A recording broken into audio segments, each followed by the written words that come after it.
Hello guys, how are you? Hopes all is well. आज हम करने जा रहे हैं accounting standard 19 and 20। Accounting standard 19 इसमें क्या है कि अकाउंटिंग फॉर लीज, इसकी इफ़ेक्टिव डेट क्या है कि इसकी शुरुआत कब हुई थी। इसकी शुरुआत 1 अप्रैल 2001 में हुई थी और ये उन सभी जो व्यावसायिक संस्थाएं हैं उन पे लागू होता है जो कि कंपनी एक्ट के अकॉर्डिंग या फिर विनियामक निकायों के अंतर्गत आती हैं। इसका मेन ऑब्जेक्टिव क्या है?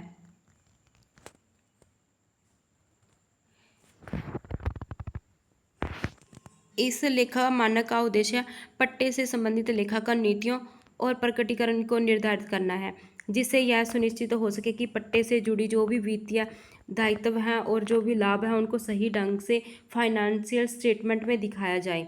जो भी हमने पट्टे पे ली है एसेट्स, तो उनका लेखांकन करने के लिए हमने कौन सी पॉलिसी को यूज़ किया है और उनको हमने डिस्क्लोज करने के लिए क्या मानक हमने निर्धारित किए हैं, तो इनका यही मेन ऑब्जेक्टिव होता है। लीज क्या होता है? यह एक टाइप का कॉन्ट्रैक्ट होता है जिसके अंतर्गत एक तो पट्टेदार होता है, वो अपने पट्टेदार को किसी संपत्ति का एक निश्चित अवधि के लिए उपयोग करने का राइट देता है। आमतौर पर एक निश्चित किराए या शुल्क के बदले में होता है। Types of lease accounting standard 19 के अकॉर्डिंग जो हमारे लीज है वो 2 टाइप के होते हैं। फर्स्ट है हमारा फाइनेंशियल लीज।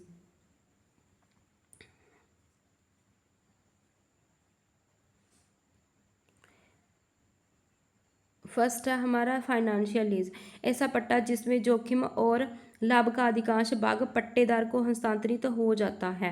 और सेकंड क्या है कि संपत्ति का स्वामित्व पट्टेदार को ही मिलता है या फिर संपत्ति का पूर्ण उपयोग पट्टेदार द्वारा ही किया जाता है। इसमें ये है कि जिसमें पट्टा होता है उस इसमें जोखिम और लाभ का अधिकांश भाग है वो पट्टेदार को ही मिलता है, वो पट्टेधारक को नहीं मिलता है। सेकंड ये है कि जो भी स्वामित्व है वो पट्टेदार को मिल जाता है, वो पट्टे को यूज़ करने का उसको हक मिल जाता है। फाइनेंस लीज की क्या क्या विशेषताएं हैं? पट्टे की अवधि संपत्ति के उपयोगी जीवन के बराबर होती है, जो जितने टाइम के लिए ये लॉन्ग टर्म के लिए होती है। पट्टे की अवधि जो होती है वो संपत्ति के उपयोगी जीवन के बराबर होती है। नंबर सेकंड कि पट्टेदार को समाप्ति पर संपत्ति खरीदने का विकल्प होता है, अगर क्योंकि ये लॉन्ग टर्म के लिए होती है। अगर वो जब लीज का कॉन्ट्रैक्ट जो समाप्त होता है तो उस टाइम पे अगर पट्टेदार को बोले कि हाँ मैंने ये संपत्ति परचेज करनी है, तो वो उसके ऊपर ऑप्शनल होता है, अगर वो खरीदना चाहता है तो खरीद सकता है, बट उसमें पट्टेदार की साझेदारी होनी चाहिए। पट्टे की वर्तमान मूल्य संपत्ति के उचित मूल्य के लगभग बराबर होनी चाहिए। ये नहीं है कि उसकी जो संपत्ति की जो वैल्यू है वो कम है और जो उसने दिया है पट्टे पर संपत्ति दी है तो उसका मूल्य क्या हो, ज़्यादा हो, ऐसा नहीं होना चाहिए। संपत्ति विशेष रूप से पट्टेदार की ज़रूरत के अनुसार ही बनाई जानी चाहिए। सेकंड क्या है? Operating lease. ये शॉर्ट टर्म के लिए होता है, ये लॉन्ग टर्म के लिए नहीं होता है। ऐसा पट्टा जिसमें जोखिम और लाभ दोनों ही हस्तांतरित नहीं होते हैं, यानी कि संपत्ति का जो मालिकाना और बड़ा लाभ है वो पट्टेदार के पास ही रहता है, वो पट्टेदार को नहीं मिलता है। ऑपरेटिंग लीज की क्या क्या फीचर्स हो सकती हैं? पट्टा संपत्ति के जीवन की एक छोटी अवधि के लिए होता है, ये लॉन्ग टर्म के लिए नहीं होता है। नंबर सेकंड कि ये संपत्ति पट्टेदारक द्वारा कई पट्टेदारों को भी दी जा सकती है, क्योंकि पट्टेदार को होता है वो स्वामी होता है, वो अपनी संपत्ति को एक को ना दे के वो कई कई पर्सन्स को पट्टेदारों को दे सकता है। समाप्ति पर संपत्ति पट्टेदार के पास वापस लौटा दी जाती है। जब ये कॉन्ट्रैक्ट समाप्त हो जाता है तो फिर पट्टेदार के पास वापस लौटा दी जाती है।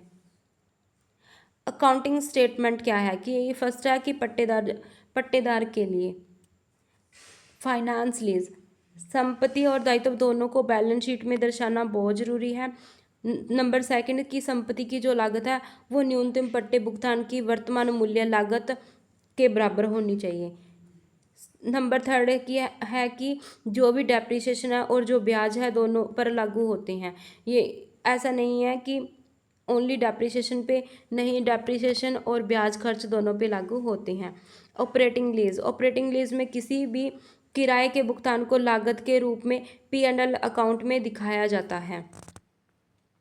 और कोई भी संपत्ति है या फिर एसेट्स है या फिर लायबिलिटीज़ है उसको बैलेंस शीट में नहीं दिखाया जाता। ओनली जो भी हमने रेंट का पे किया है उसको हम P&L लॉस अकाउंट में दिखाएंगे।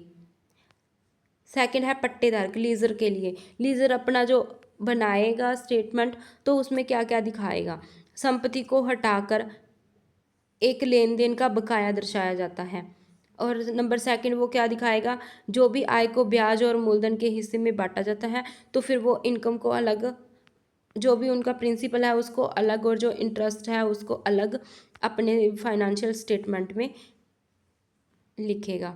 ऑपरेटिंग लीज में क्या है, संपत्ति को अपनी बैलेंस शीट में एसेट्स की फॉर्म में बनाए रखा जाता है। जो भी उसने प्राप्त किया है किराया तो उसको वो अपनी आय की फॉर्म में लिखेगा और संपत्ति पर जो भी डेप्रिसिएशन हुआ है तो वो भी लिखेगा। इसमें क्या क्या डिस्क्लोज किया जाता है लीज के द्वारा।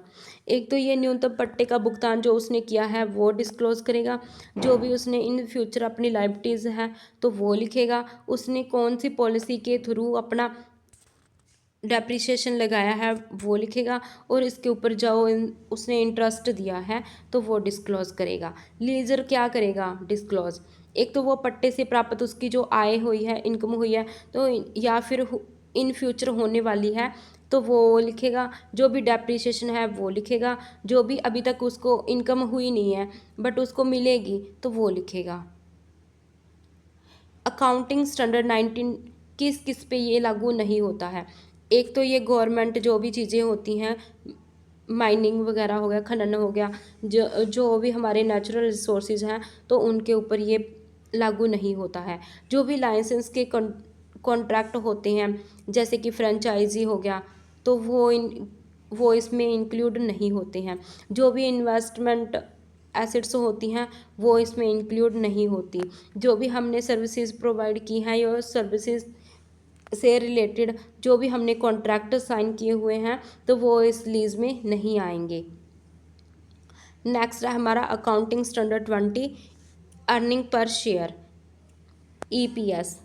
इसमें क्या है इसकी इफेक्टिव डेट, ये भी 1 अप्रैल 2001 को इसकी शुरुआत हुई थी और ये उन सभी कंपनियों पर ही लागू होता है जिनकी इक्विटी शेयर कैपिटल है और वे अपने फाइनेंशियल स्टेटमेंट में इसका डिस्क्लोज करते हैं तो ये उन पर ही लागू होता है।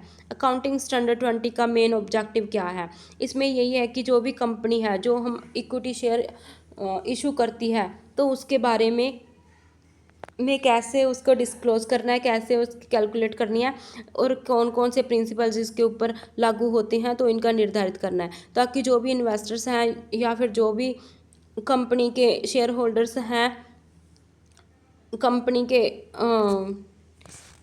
उपयोग करता है तो वो उसको कंपनी की फाइनेंशियल कंडीशन का पता चल सके और जो भी इसकी पर कैपिटल का पर इक्विटी इनकम है तो इसके बारे में भी पता चल सके। एप्लीकेबिलिटी क्या है, ये मानक उन कंपनियों पर ही लागू होता है जिनके पास इक्विटी शेयर है।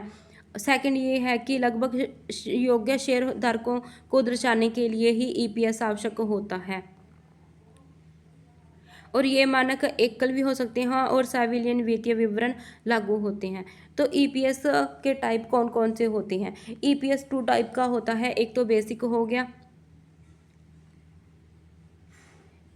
और सेकंड हो गया डिलेटेड EPS। बेसिक EPS है उसको कैसे कैलकुलेट किया जाता है, नेट प्रॉफिट माइनस में preference dividend divide by weighted average number of equity share, तो हमारा क्या आ जाएगा अर्निंग पर शेयर आ जाएगा। जैसे कि नेट प्रॉफिट हमारा 10 लाख है और प्रेफरेंस डिविडेंड हमारे 1 लाख है, weighted average number of equity share हमारे क्या है 5 लाख है।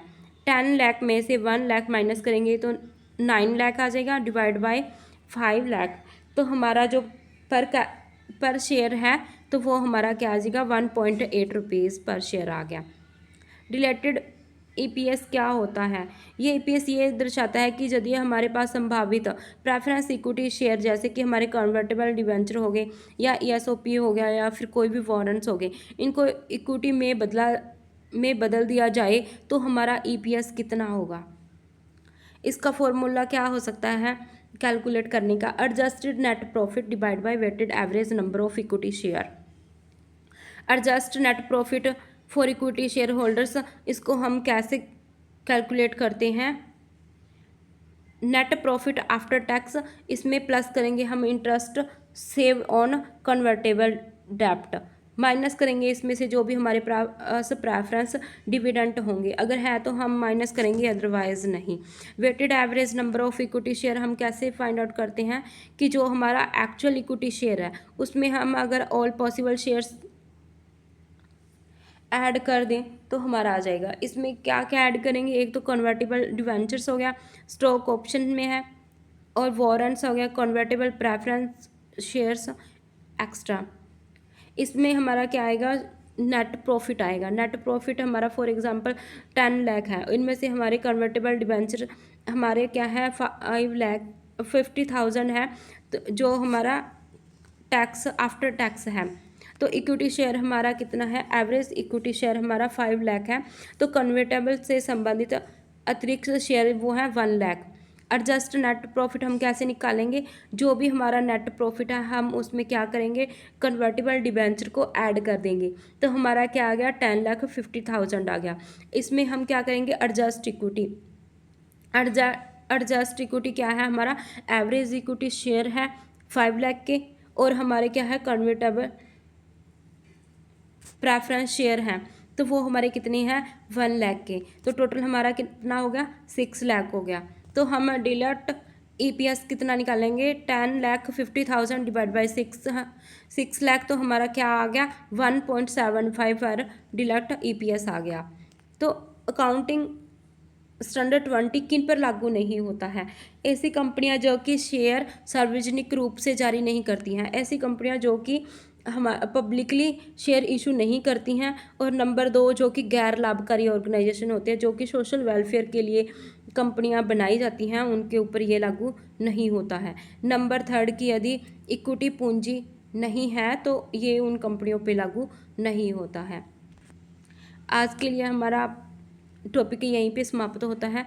नेक्स्ट हम करेंगे 21 और 22 इक्विटी 21 और 22 अकाउंटिंग स्टैंडर्ड।